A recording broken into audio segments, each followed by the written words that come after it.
I guess to start with, I should probably introduce myself, Eric Litwiller. Most recently, I was Director of Plan and Giving at Friends University, and I left that position a couple of weeks ago. So if any of you are hiring. I also and Molly can attest to this. She was at a Plan and Giving roundtable that I was part of at WSU, I don't know, a couple months ago, I think it was by then. Several people were there, and someone asked that the four of us participating were all bald men, and I believe there was a question towards the end about whether or not you had to be a bald man in order to do Plan Giving.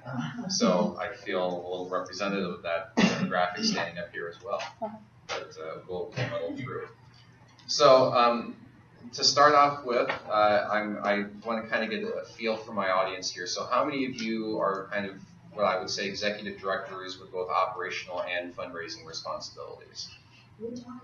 Retired, okay, close enough, that's fine. And then how many of you are basically one-person development offices? So you have grants and events and annual giving and major giving and basically all aspects of that. Basically, okay. So we have a little bit several of them, okay, fair enough. Well, for those of you who have not yet looked at my LinkedIn profile, I, in previous lives, was both of those things. So hopefully I can sympathize with your day-to-day responsibilities a little bit. So that's the reason that I am not going to stand up here today and kind of give you the idealized version of what Plan Giving looks like. Because realistically, unless you're a dedicated Plan Giving person, you don't have the luxury of doing 40 or 50 hours a week just dedicated to that. You have to worry about payroll being due in 2 weeks and getting money in the door for that. And you have to worry about meeting your monthly goal for fundraising and all of that. So the thing is, a dedicated Plan Giving officer obviously requires a lot of time and resources to do our job well. And you have many, many other things to take up your time. So my goal today is essentially to give you just enough knowledge of Plan Giving that you can find little ways throughout the course of your week of kind of working those nuggets into your day around all of the other responsibilities that you have. You know, because you can't dedicate the time to Plan Giving that a dedicated person would, you're never realistically going to have the success that a larger organization will who has a person like that. And I don't say that to discourage you, please don't misinterpret me.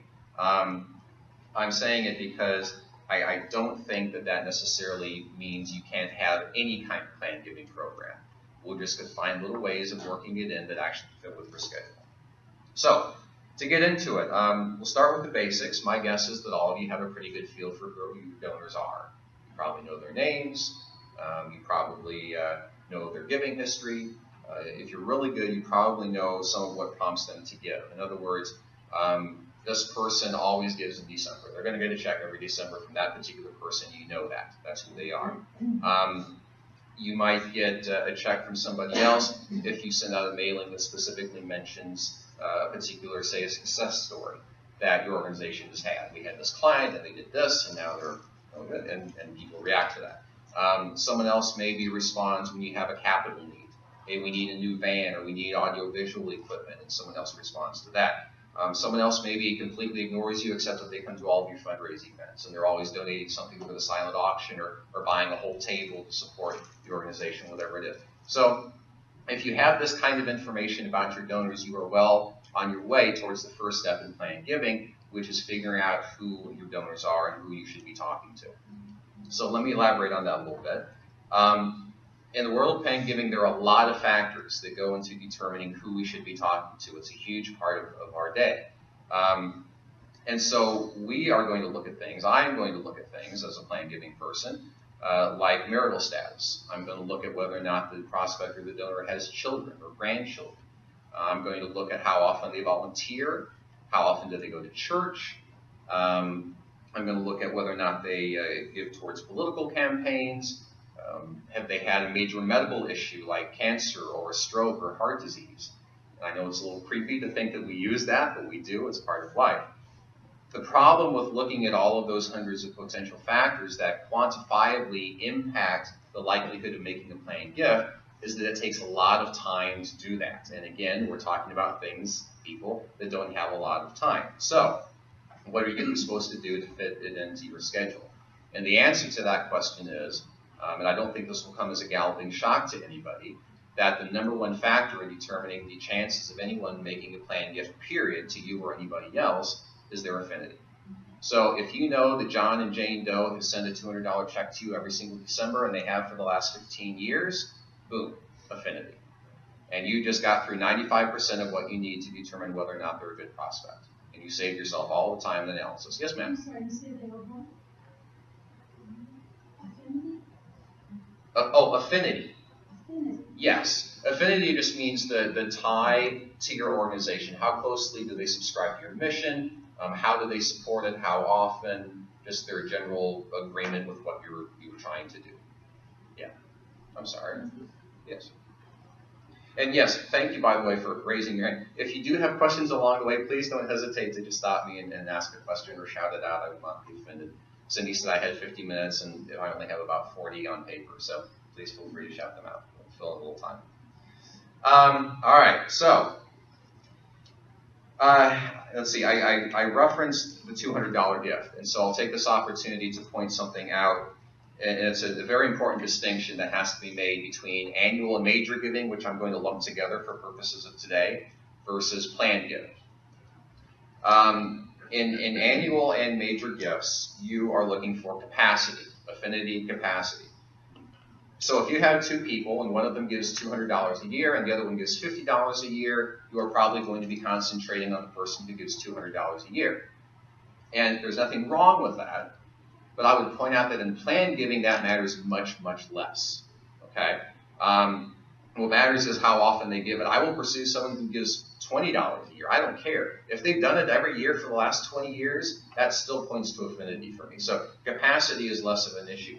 In annual giving, in major giving, you're looking at things like bank accounts. You're looking at retirement, or not retirement accounts. You're looking at investment portfolios. You're looking at income. Okay? If you have well-screened information, you're looking for the 8s, the 9s, and 10s. In planned giving, I'm looking at entirely different things. I don't care about income. I don't care about bank accounts. I care about real estate. I care about life insurance policies. I care about retirement accounts. Okay? And a huge part of your job when you are able to work in planned giving is you have to help the donors do that too. Because a lot of people are going to look at you and say, I don't have money. I'm not going to have an estate to leave behind. I'm sorry you came out here and wasted your time. The reason they say that is because they're looking at bank accounts and income and investment portfolios. You've got to get them past that. Okay? We don't care about those things in planned giving, but they don't make that distinction. You have to help them do that. Now, capacity, yes, it does matter to some extent. Obviously, if they honestly have nothing and are going to die without a penny to their name, then yes, you wasted your time, and I grant that. So I'm not chasing the 1s and the 2s on the well screen either. But my point simply is that we have to make sure we understand the distinction between the two, are looking at the right things, and are talking to the donors about the right things. Because they probably, 95% of the time, those donors have assets that can be great planned giving things that they wouldn't think of. And if we don't help them think of it, you're never going to get them to include you in your estate plan. So, I also mentioned different motivations in addition to the different asset bases. So, different motivations. A major gift donor might give to you because they want to see their name on the exterior wall of the new hospital. Lisa, you can attest to this. You got a name right outside of the envision building. Lots of names on our building. Exactly, exactly. So you got to bear in mind, though, a planned giving donor, by the time you get their money, they're dead. They're never going to see their name on that building. So obviously that's not a motivation for them. It's a whole different thing. An annual giving donor, they give to you on a regular basis because they appreciate your mission, they like what you do, and they want to see it continue. Okay? You're going to get a planned gift from them. And the reason you're going to do it is because if they believe so strongly in your mission and love your mission that they want to see it continue while they're alive, wouldn't they want to see it continue when they die? Of course they would. Boom. And there's your planned gift. You can make that happen. Does that make sense? Okay. Questions so far? Okay. Next thing I will talk to you about is age. You have a fairly narrow window to make your ask from a planned giving standpoint. If you ask it too early, they're not thinking about their estate plan, and they don't want to think about their estate plan. And when they call you, they're going to hang up on you. If you ever want to feel like a telemarketer, make that call at the wrong time. I called a lady once, this is a true story, just a few months ago. And I called a lady, and I introduced myself. I'm Eric Litwiller, calling from Friends University, and I know you've been supportive of the university for many years, and I'd love to find some time to chat with you and thank you for your support. Oh, well, sure, we can do that. So we're looking at our calendars on the phone. Now, are you a student there at Friends? No, ma'am, I'm the director of Plan Giving. Oh, well, we probably don't really need to talk then. Click. Okay? But you know what? She did me a favor. She was not ready to have the conversation, and that's okay. But you're going to run into that if you're picking people who are 30 years old. So that's the issue with too early. Now, it's equally problematic if you call them too late. Because if their plan is finalized, the odds of them going back to make changes to it are almost non-existent. In the United States, half of American adults die intestate. They have no estate plan. They have no will. They have no trust. So just getting them to make the plan in the first place is hard enough. Once they've done it, they do not want to go back and look at it again. They're done. I did it. Yeah, I may have done it 20 years ago, but it's done, and I don't care anymore. It's in a lockbox. Someday I'll die, and you can take it out. And yes, it's horribly outdated, but at least I did it, and I don't want to change it. I won't think about it again. So you're going to be looking for people probably who are in their kind of late 60s to maybe mid 70s is going to be kind of your sweet spot. Obviously, someone, again, who's dedicated to Plan Giving has the luxury of calling these people in their 30s and having the relationship with them and building it over the course of years and decades to the point that when they finally do get around, when you finally do convince them to make an estate plan, you've got the relationship with them. And now you can ensure that you're in it because they're comfortable talking to you about money and death, two of the most comfortable topics on the face of the planet. But if they don't know you that well, that's going to be a hard sell, especially outside of that sweet spot of age. Hey, Eric. Yeah. Okay, I'm kind of surprised by that. So you're saying the sweet spot is like 65-ish? Yeah. Well, starting at 60. I said late 60s to mid 70s, but yeah. So people don't have a plan by that time? Oftentimes, no. Some do, but like I said, I mean, if many of them were doing it then, people wouldn't be dying without wills in the first place. So, yeah. It's like, could we anticipate that? Maybe you'd be that caller at age 55. Oh, sure. And say, hey, something to think about. Absolutely. Yeah. That should be a goal. Right. If you have the luxury of the time to start that a little bit early, and we usually started the process by, again, talking about the annual giving aspect. Kind of was a foot in the door. We could sit down with them, thank you for your support, and that started the relationship so that, yeah, you could plant the seed whenever you felt the relationship was to that point. Absolutely. Yeah. Okay. So, age, affinity, capacity, what else can we do? Next thing is, and this is, in my mind, low-hanging fruit. You've got to make sure that you take every possible opportunity to help people understand that you have the ability and the capacity to accept planned gifts. Now, that sounds kind of stupid. It sounds kind of like a duh moment. I used to do seminars for church leadership teams, and we always required the pastor to be there. We required the head elder or deacon. We required the church treasurer to be there. It was proof to us that the church was taking this kind of seminar seriously. And across the board, these churches were so frustrated because they would see these wealthy individuals and these wealthy couples put relatively minor checks in the collection plate, and yet when they died, the Wichita Symphony gets $1.2 million, or their alma mater gets $2.5 million. And the churches couldn't figure out why this was happening. You know, there were years when I would visit 40 different church leadership teams in a 52-week year. And they couldn't figure out, across the board, they couldn't figure out why this was a problem. The answer, obviously, is that the church doesn't have a development person, and certainly no one talking to them about planned giving. If I'm going to church, I'm putting my money in the collection plate and not really thinking much else about it. I'm going on about my day. It's just part of my week. It's what you do. But unless the church has someone talking to me about the bigger picture, I'm not necessarily thinking of the church as my destination for a planned gift. Meanwhile, the Wichita Symphony is calling me, and they're sending people to my home, and they're taking me to lunch, and we're having they're talking to me about my planned gift. So is my alma mater. So, obviously I realize, and again, it kind of sounds like a dumb moment, because I realize that any of your organizations are capable of accepting a planned gift.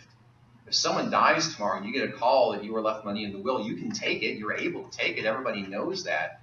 But I guarantee you that all else being equal, the organization who publicizes that they can do it versus an organization who does not publicize that they can do it, the one who publicizes it is going to get more planned gifts than the other one, just because they talked about it.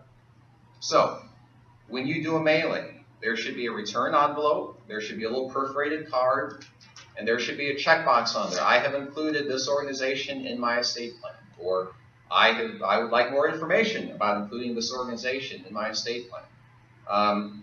At the bottom of every brochure, at the bottom of your letterhead, at the bottom of everything you publish, there should be some kind of a note stating to that donor your ability to accept planned gifts. Even if it's just one little line, please direct estate gifts to Friends University of Wichita, Kansas, 2100 West University Avenue, Wichita. Now, am I going to get a lot of planned gifts by doing that? No, I'm not. But I'm still going to get more than you, because I publicized it and you didn't.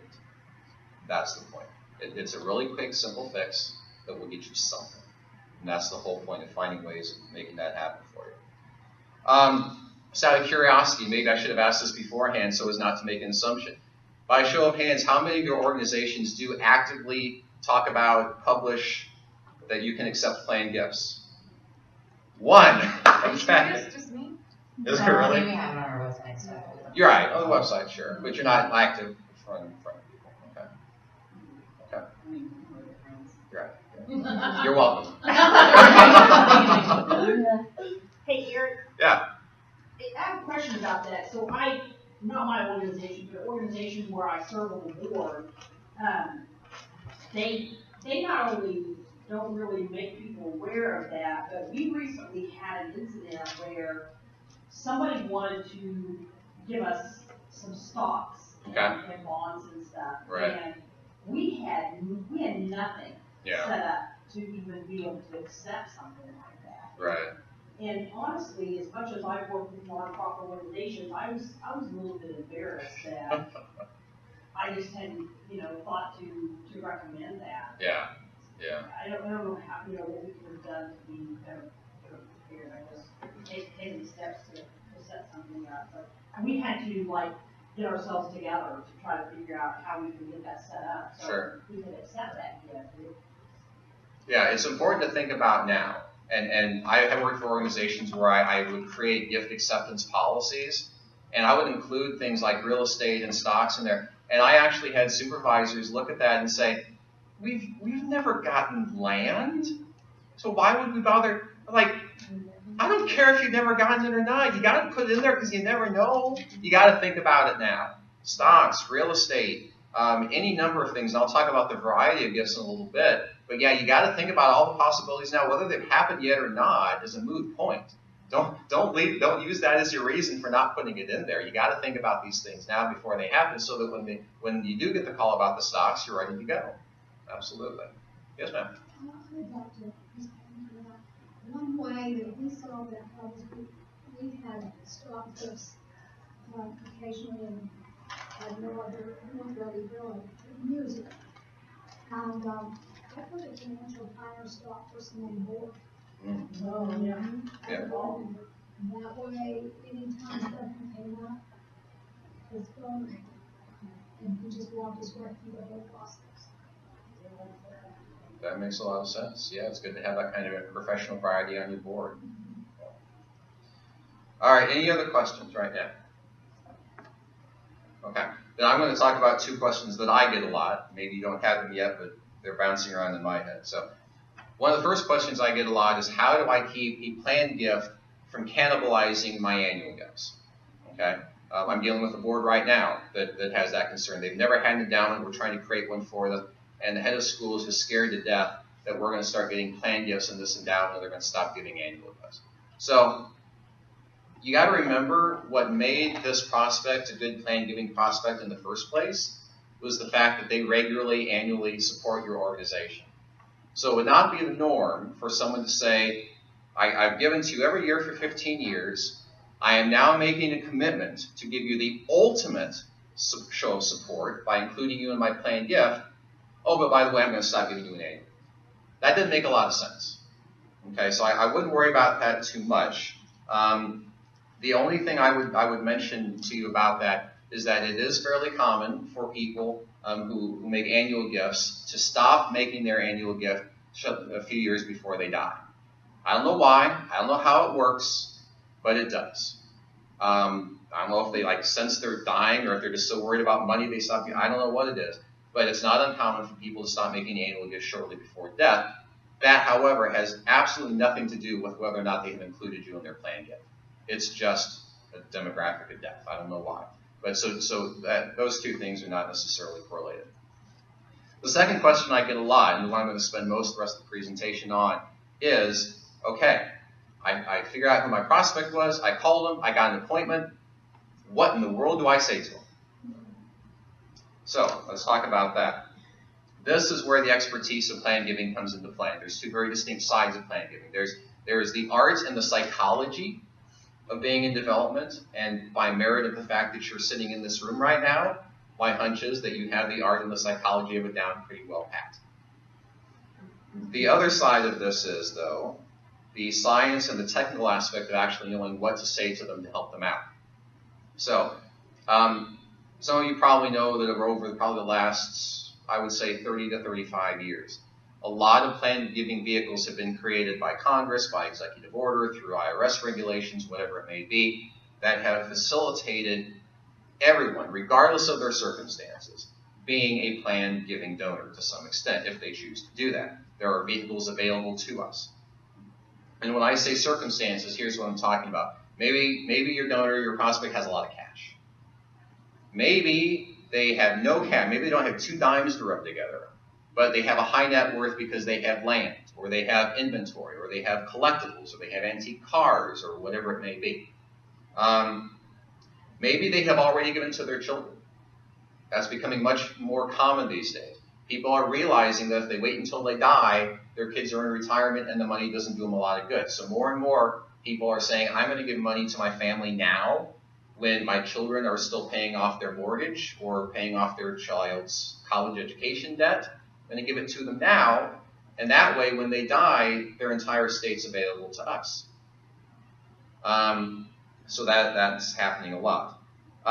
Maybe they are farmers, so their income is highly variable from one year to another. Maybe those farmers want to pass land along to their children. Maybe they realize my kids don't want to farm. They all live out of state. They have professional careers. They're not going to farm anyway. Maybe they have a life insurance policy. If so, is it paid up or are there annual premiums? Are there retirement accounts like 401ks and IRAs? Do they need them to live on or do they not? So these are all different circumstances. These are all variables that would impact how I would talk to these donors. So in response to those, like I said, with all these vehicles available to us, I'm going to talk about a few of the more common ones with you. Again, I'm not going to give you the entire list because a lot of them probably will never come up, and we're trying to fit this in around your day. So the first, obviously, plan giving vehicle is just the simple bequest. We all know what this is. All our donors know what this is. It's been around forever. It's the easiest. It's by far the most common, and that's across organization size. Ask the WSU Foundation, ask the One Person United Way office in Harvey County. It doesn't matter. The bequest is 90 to 95% of what you get. And that's not going to change anytime soon. The assumption, if you're doing this kind of ask, is that your donor has, I'm not going to say simple, but I would say fairly straightforward estate plan. Okay? They're going to die.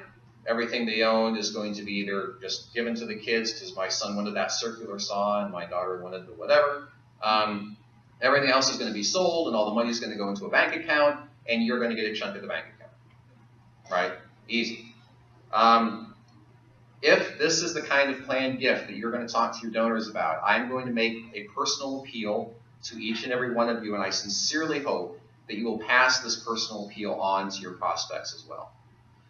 Given the choice between taking a chunk of the money in the bank account or a percentage of the money in the bank account. Please, please, please take the percentage. Okay? The reason is you do not want your donors to be living on bologna and peanut butter in their retirement years because they're so worried about capital preservation in retirement and making sure that the X number of dollars they promised you is still available. Okay? And they will stress about it. The number one concern among American adults is, have I saved enough for retirement? Okay? They should be traveling, and they should be pursuing hobbies, and they should be doing all the fun things they couldn't do when they had kids at home, and you don't want to be the reason that they can't because they have to set this money aside and they don't know if they're going to be able to eat tomorrow. So don't be that person. Don't be that guy. They're not always going to have $50,000, but they're always going to have 10% of whatever it is that they have. And I always told my donors, I would rather get $1 from you because I was in your will for 10% than get $50,000 and know that you had a crappy quality of life all through retirement because you were so worried about saving this chunk of money aside. So please, and for the record, and I don't mean to say this as though I have ulterior motives for saying it, you'll earn a lot of credibility and integrity points when you have that conversation with them. Another option with the bequest is to give the organization a particular asset, like Cindy was talking about with the stocks. And I will use myself as an example here. I have a Roth IRA to my name. I have a traditional IRA to my name. I have a SEP or simple IRA to my name. Now, the Roth has the most money and it has the most benefit to me in retirement. So at some point when I retire and I need the money, the Roth is going to be tapped into first. If I burn through the Roth, then I will start in on the traditional IRA. Hopefully I will not need all of that, because if I have to go all the way through to the simple, then quite frankly we have much bigger issues in my household. What that means is, assuming that I really don't need that tiny little simple IRA, there's absolutely no skin off my nose if I just say, I'm going to give it to Envision. It doesn't keep me from using it if I truly need it. It doesn't mean that money is theirs now. It just means if I happen to die and there still happens to be some money still in it, Lisa gets that money. Thank you. You're welcome. My pleasure. I do what I can for it. So it could be something like that. It might be any number of investment accounts. It might be a small life insurance policy. It could be any number of things.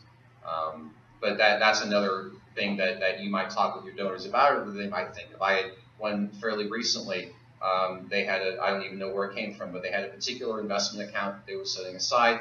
And when I talked to them about including friends in their will, they said they would probably just use that investment account. I don't know how much it is. I have another one who he considers himself a day trader.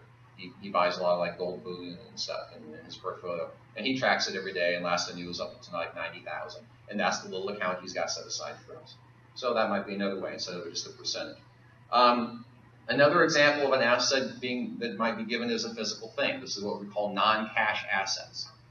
So this is land, this is a house, this is an antique car, coin collection, stamp collection, farm machinery.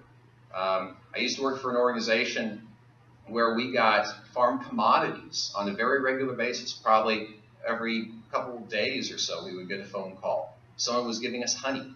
Someone gave us puppies. Someone gave us emus. I don't know what we did with the emus, but we got them. And obviously things are much more common things would be grain or livestock or something along those lines. Just out of curiosity, this afternoon, if any of you go back to your office and you get a phone call this afternoon telling you that one of your donors died and left you 200 head of cattle, how many of you would know what to do? Call you. What, you would know what to do? What would you do? I would contact someone about selling more. And who was that someone? Well, actually, my family owns it. Okay. Okay. Will be one line. Okay. So lacking a family connection, though, it looks like Sorry. No, that's fine. It looks like most of us are not quite sure how we would handle that situation, and I don't blame you. My personal recommendation, I want to be very clear here that I'm not being compensated for this. My first call would be the Wichita Community Foundation. They are a 501c3, just like you are. So they provide all the same tax benefits to your donors, just like you do. And they can sell non-cash assets for you and then flow the money through to you at the donor's request.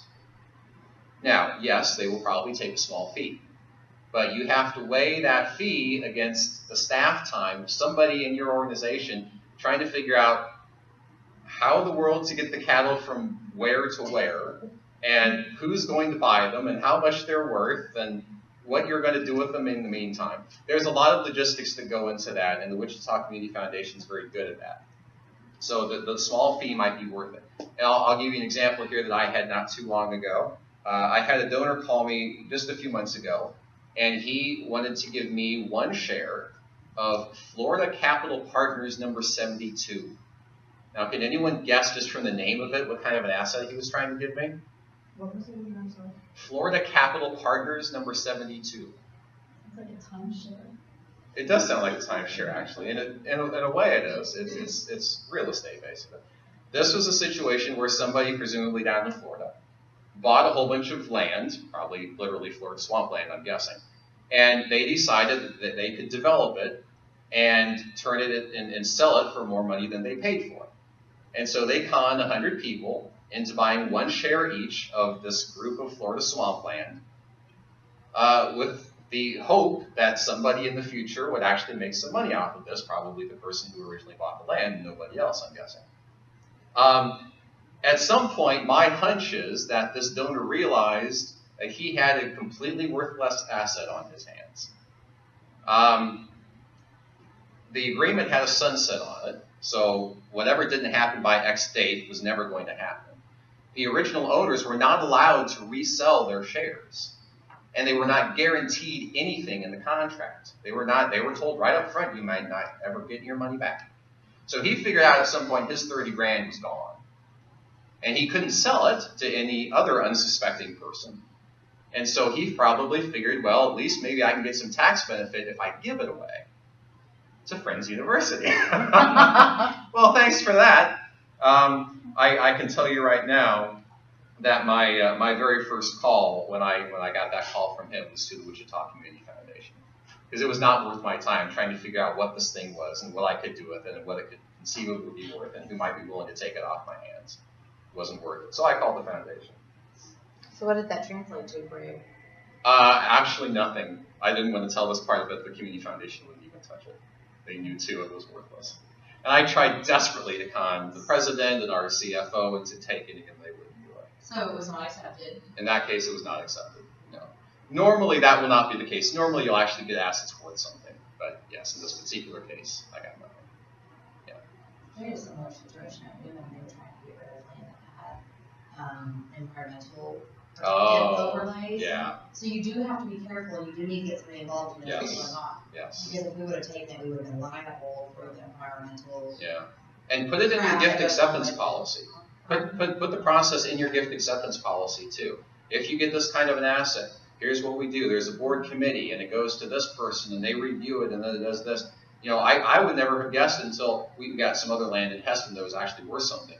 And so I had to look at the handbook and said, oh, we have to get, the donor has to pay for an appraisal. Oh, that's good to know.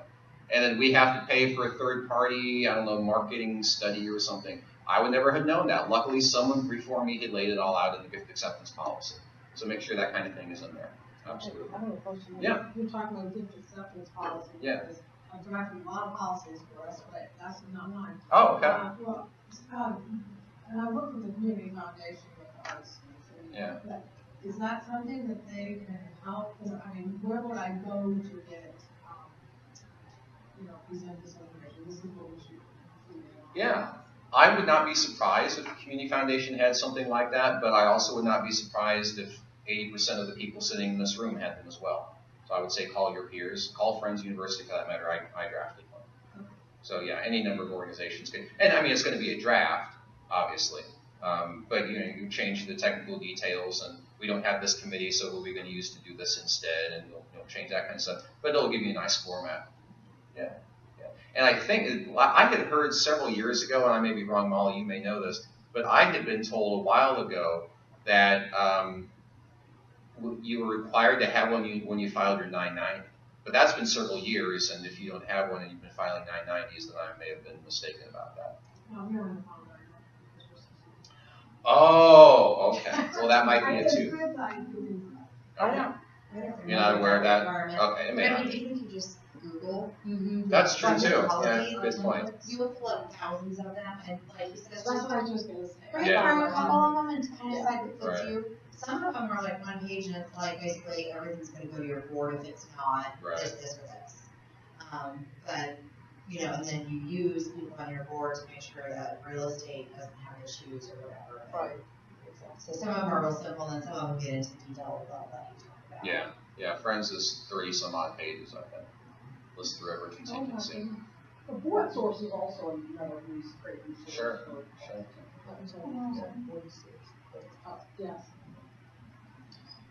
All right. So the Wichita Community Foundation, that I was going to mention also with regard to that service that we've just been talking about that they can provide.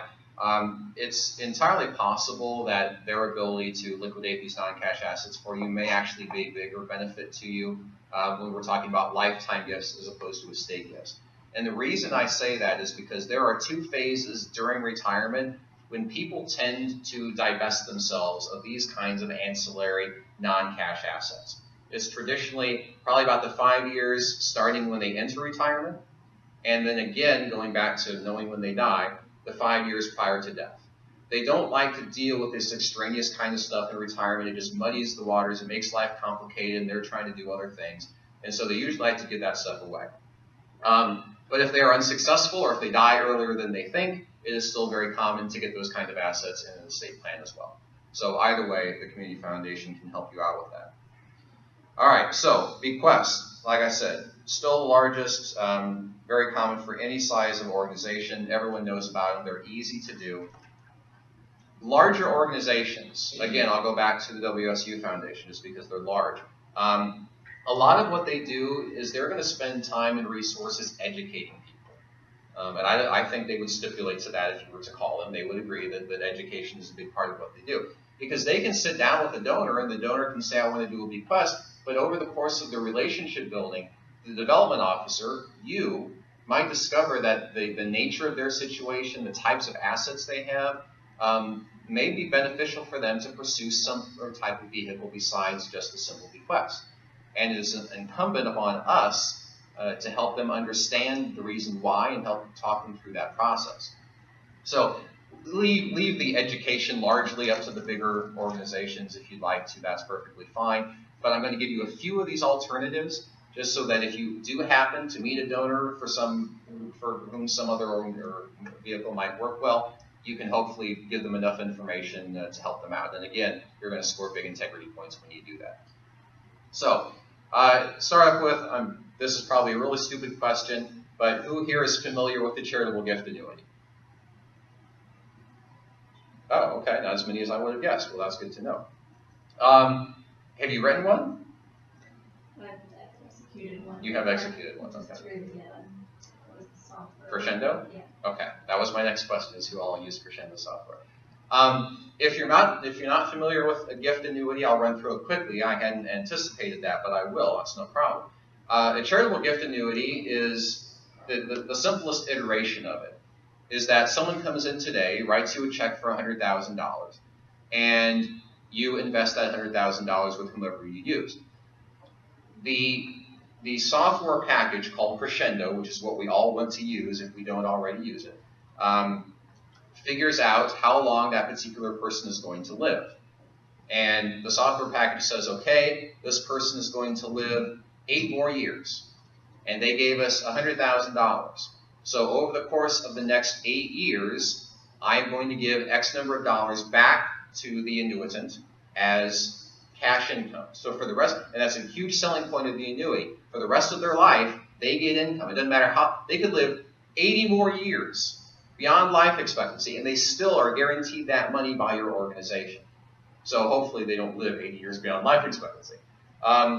But the assumption is based on their age, here's how much longer they're going to live, here's how much income we're going to give them. Now most of that income is return of principal.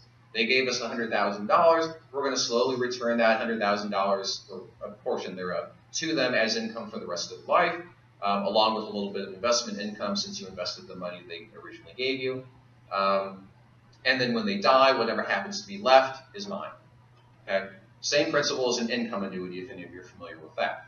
The only difference is the assumption is, like I said, that there's something left over at the end. We didn't return all of the money back to them. Otherwise, there wouldn't have been much point in us writing for them. So, like I said, Crescendo software is what you want to use. You're going to type in their name. You're going to type in their age. You're going to type in the amount of the gift that they're writing to you, be it $100,000, $20,000, whatever it is. And you're going to sign a contract with them, and we all go about our day. And someday they die, and we get a gift of whatever we think it's, whatever it turns out to be. If you want to look into the annuity, which I strongly encourage you to, because it's very simple and it's very easy and it's really kind of fun, especially when you're getting a check for $100,000 handed to you, I would encourage you to get the Crescendo software. Now, it is a little expensive. It's not exorbitantly expensive, but for some small nonprofits, it's a little pricey. So I'm going to give you a little hint. Instead of buying the Crescendo software, there is an office of the Mennonite Foundation up in Newton, Kansas. Okay? They are the charitable services arm of Everence Financial Services, EVERENCE. They own a license for the Crescendo software. And for $250 a year, much less than the Crescendo license itself, they will put a link to the annuity illustrator on your website. Okay? Does all the same thing the software package would if it were loaded on your computer.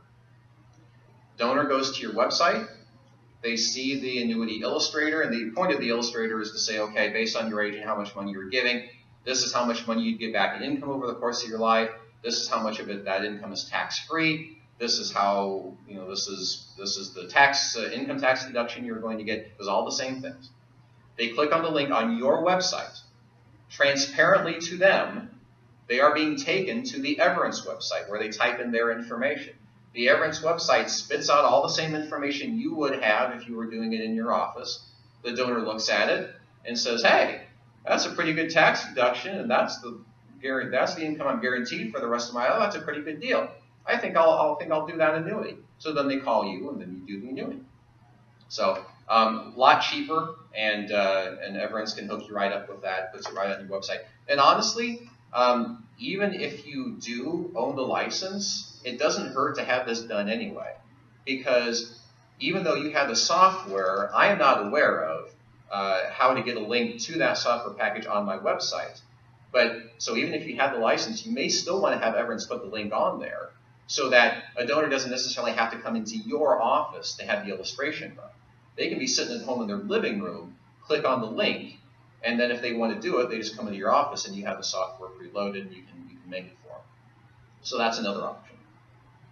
We actually do, at Friends, we own the Crescendo license, but we also pay Everence $250 a year to put the link on our website just for that reason. Because people may not call you, but they're happy to sit in their living room and play around with the numbers a little bit. So, let's see. I mentioned annuity contracts. If you've written an annuity, I'm guessing you have an annuity contract.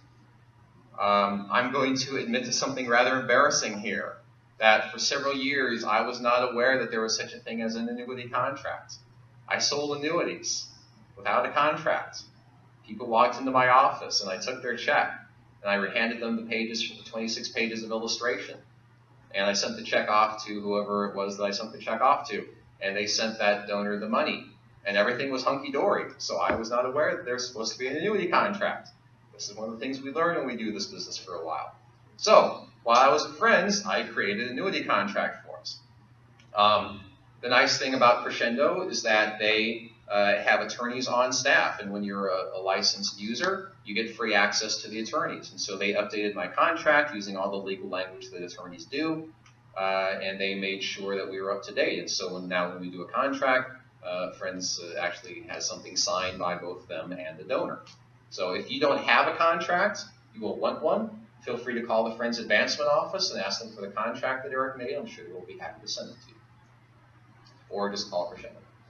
All right, so let's see here. I was going to mention also, because again, I don't want to give the appearance of playing favorites. It's entirely possible that the Wichita Community Foundation offers that service as well. I don't know, but it would not surprise me. The whole link thing in your website, they might also provide that. You can call them and ask. Okay, last two things I'm going to mention here. They are related. These are legal trusts. The first one is the Charitable Remainder Unit Trust. The second one is the Charitable Lead Trust. Right off the bat, that sounds pretty impressive, you got to admit. I'll tell you right now, when you're sitting with a donor, you break off a Charitable Remainder Unit Trust, boy, they think you know what you're talking about. That's a pretty good deal. So what are these things? Charitable Remainder Unit Trusts, abbreviated as CRUT, C-R-U-T. This is a great option for a donor with two particular circumstances in their life. The first one is they have assets that they do not feel the need to pass down to their children.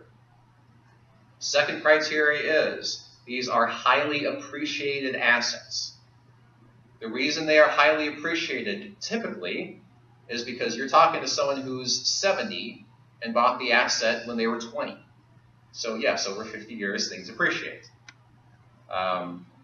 So this might be land, it might be stocks. Probably those are going to be your two most common assets in question. You got to bear in mind, when they bought the land, it was $50 an acre. Today, that land sells for $4,000 an acre. So yeah, it's highly appreciated. The donor creates the trust. This is, like I said, a legal trust. Charitable Remainder Unit Trust is an actual trust. The trust is created. The donor transfers the asset in question into the trust. The trust, well, I will look at that removes the asset from their estate. So right off the bat, you're dramatically reducing the chances that your donor is going to have to pay estate taxes. Because now this asset, hopefully a very large asset, is no longer in their estate. It's now in a separate trust. Okay? So estate taxes go out the window. Once the transfer has happened, the trust sells the asset. I cannot be more clear about that. The asset gets sold. Okay? Because they're a trust, they don't pay capital gains taxes. So right off the bat, we've eliminated estate taxes and we've eliminated capital gains taxes. Now, in my experience, again, I'm going to reiterate this. The thing to remember, and you got to tell your donors is that the asset is going to get sold. So if they want to pass this asset down to their kids, this is not a good option for them. They're going to be horrified if you found out that the thing got sold. So be careful with that. Could be land, it could be a small business, it could be rental properties the kids don't want to deal with in retirement, whatever it may be. It may be a great option for people who, again, have already gifted to their kids. We've talked about that. They've already given something to their kids, so what's left of the estate is theirs to do with as they see fit, so they can just put it in the trust for you. The other side of this coin is the charitable lead trust. The process starts off the same way. The trust is created. Assets are transferred into the trust. Now, in this case, with the lead trust, it has to be an income-producing asset. So we're talking about productive farmland. We're talking about bond portfolios, something along those lines. The reason it has to be an income-producing asset is because you have to stipulate when the trust is created how much money is going to be given. You're getting the lead. As opposed to the remainder, you're getting the lead. You are getting the income from the trust. The asset itself is staying under the ownership of the donor for all intents and purposes. They're going to get it back someday. So the asset has to be income producing because that's what you're getting. You can't put an asset in a trust that doesn't produce income and then get income from it. It doesn't work that way.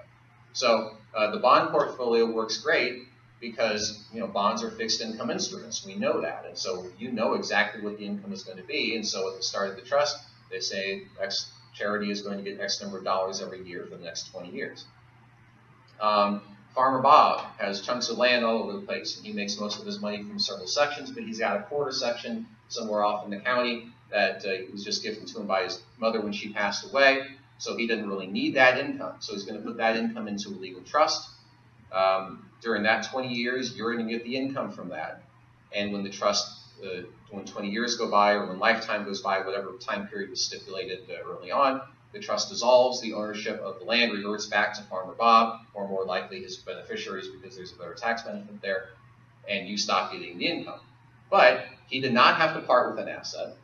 He's still able to pass it down to his kids just like he wanted to do, but he was able to use that asset without losing that asset for the benefit of the charity.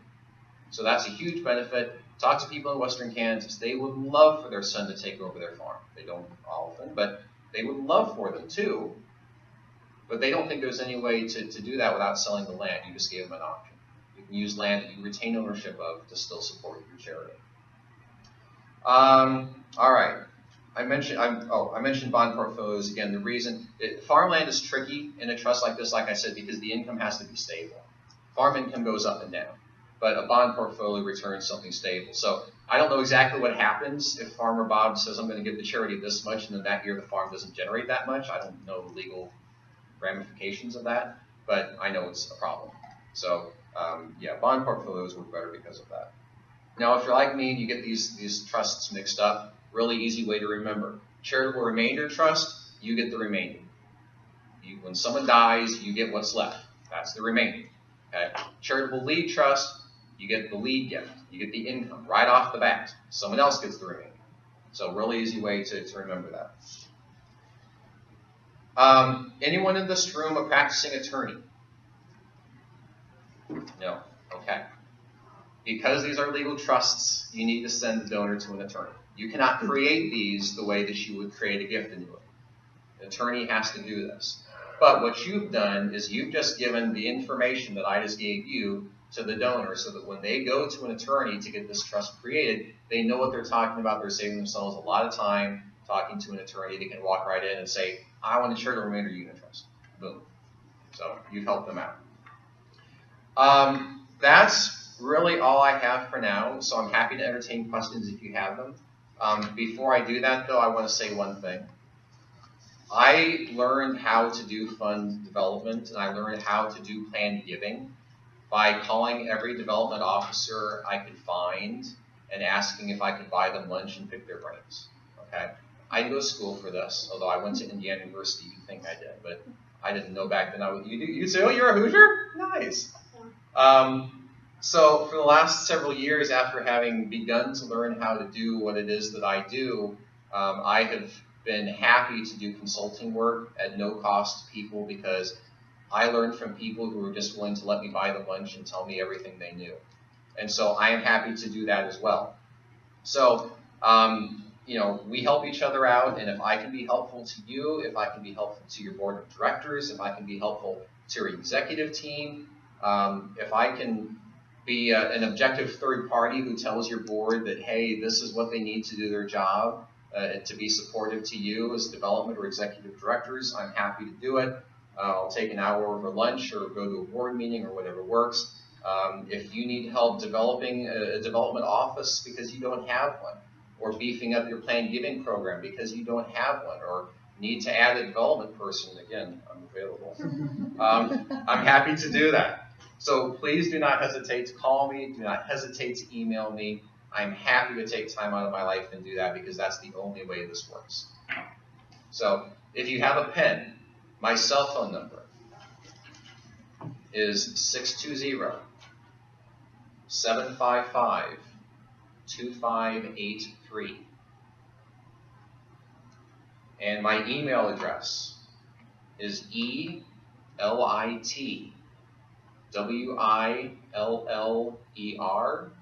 and the number 1 at gmail.com.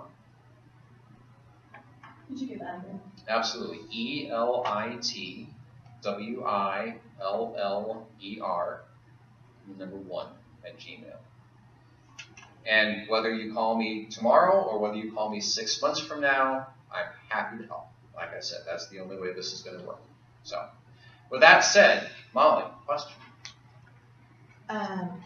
So, you were going to talk a little bit about the conversations with the appointment. What do I say?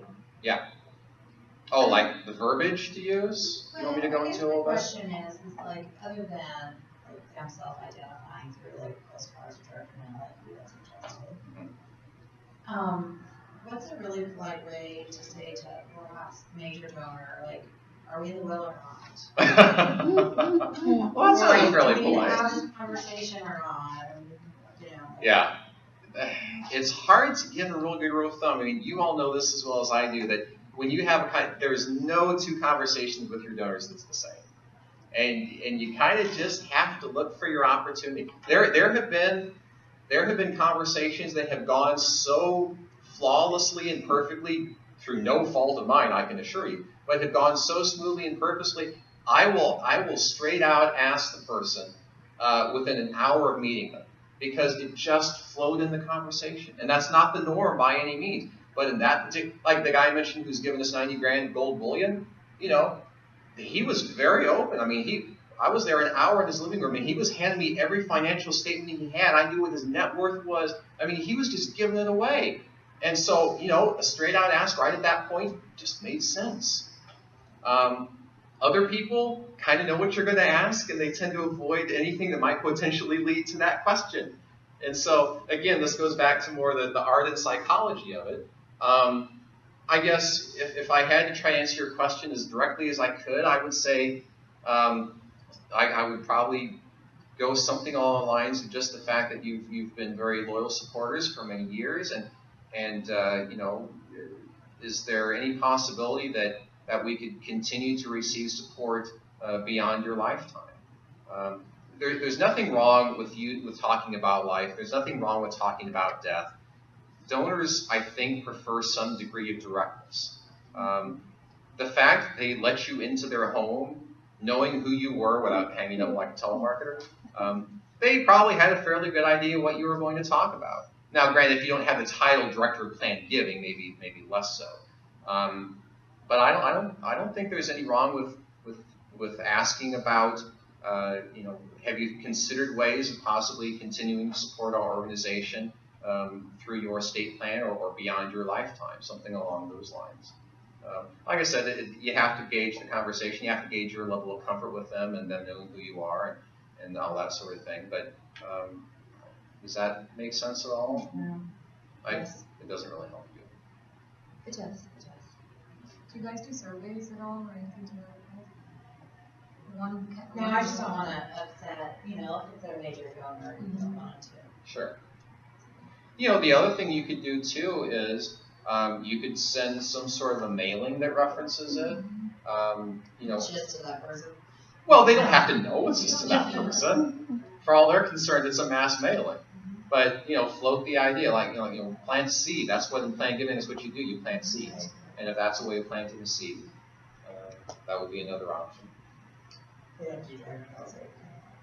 you take out materials that you leave with people? I mean, is that too formal? Like brochures, like leave something with them? information and different You options? can. I don't generally, just because I prefer to have that conversation in person. But everyone has a different, comfort level with that. I think Crescendo has some stuff you can just. Yeah, they do.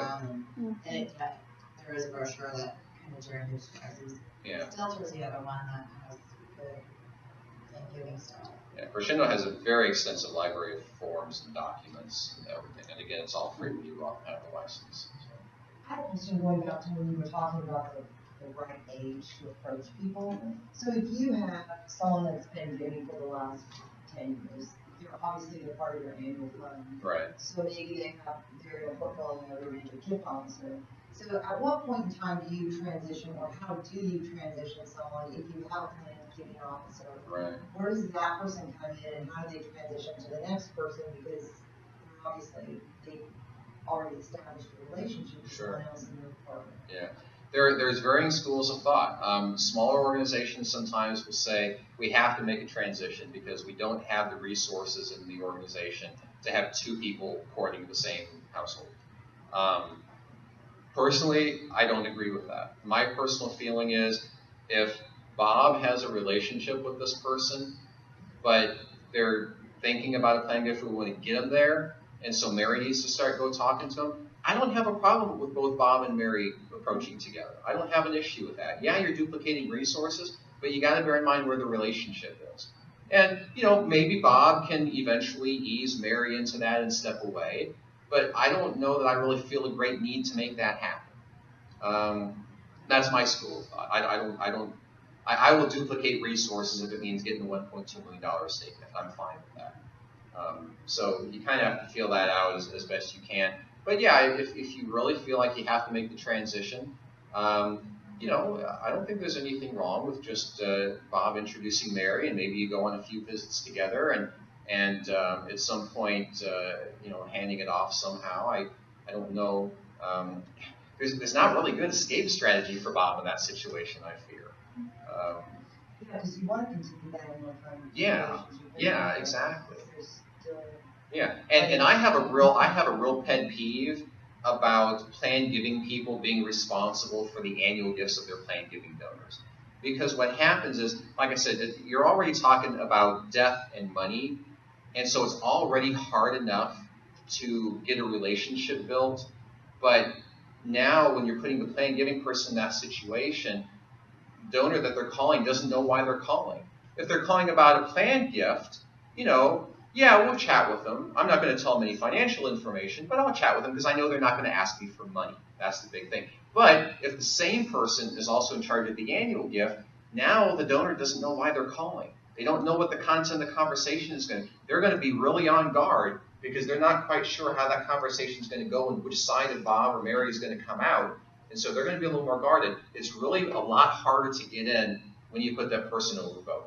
That's why I'm not a fan of a generalist trying to do planned giving.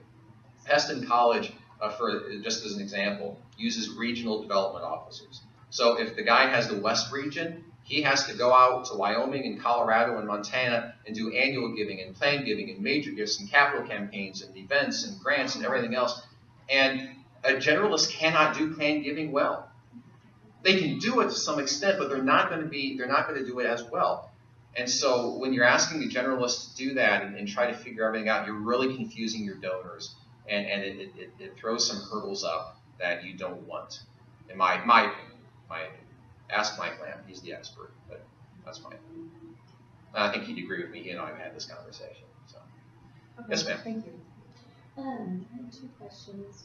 One, I can't remember, is a request revocable or not? Or is it set up? I mean, in a will, it's revocable because a will is revocable.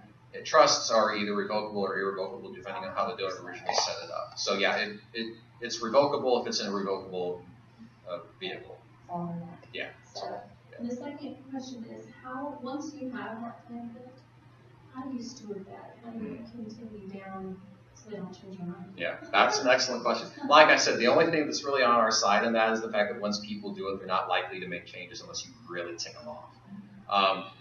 I make a point, I usually make quarterly follow-up calls just to kind of check in. Last time I talked to you, you were going to be going on a cruise in July, and I haven't talked to you since. How did that go? I really do very kind of neighborly, platonic sort of, phone calls just to follow up and see how they are. If they have an annuity, dropping off the receipt from the check that they get on a quarterly basis, that's a great way of doing it. I always make a point of dropping off the annuity checks in person for that reason, just a good excuse to check in. You probably know their birthdays or their anniversaries. Those are great excuses to pop in. But it's just very generally a kind of a check-in, asking how things are going. Are you planning on attending homecoming, or did you want to go to the concert that we had a couple weeks ago, or anything like that? Keep them involved in the life of the organization. Make sure they're on mailing lists, that sort of thing. Is it inappropriate to attend funerals? I don't think so. In fact, I'm going to one on Friday morning, and I don't even work for the organization anymore.